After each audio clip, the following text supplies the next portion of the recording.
Sicer pa prihajajoči dež pridelka, koruze, fižola, krompirja, tako kmetje ne more več rešiti. No, je pa minister Cigler Kralj napovedal, da bo država pomagala kmetom z nekaterimi ukrepi, predvsem pa jih poziva in opozarja, da naj zaradi pomanjkanja krme ne prodajajo živine. Toda ali bodo kmetje imeli torej dovolj hrane za svoje živali? Od zraka živina ne more živeti, so močno zaskrbljeni, in ne le živali, tudi hrana. Kako bomo to škodo občutili potrošniki?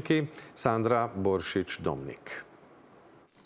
Kmetija Odems imajo 30 govedi, zaradi suše zmanjkuje krme. Mi trenutno, recimo, do naslednje sezone nam manjka za 5 mesecev krme. Skoraj polovica, ja, skoraj polovica. Morali jo bodo kupiti, nekaj pri nas, nekaj v Italiji.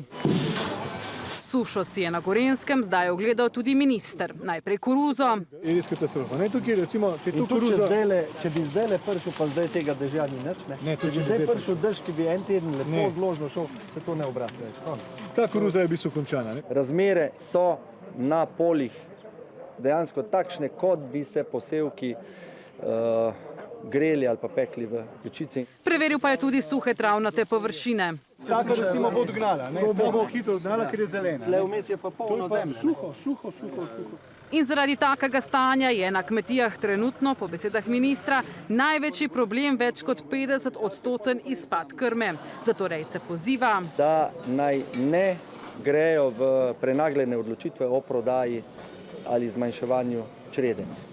Pomagali bomo učinkovito in hitro s tem, da bomo našli ukrepe, da bomo pomagali pri zagotavljanju krme in nadomestitvi tega izpada pri pridelku krme. Medtem pa kmetje, ki nimajo krme, že razmišljajo o prodaji živali. Ja, od zraka ne morejo živeti, tako da smo primorani prodati. Koliko pa?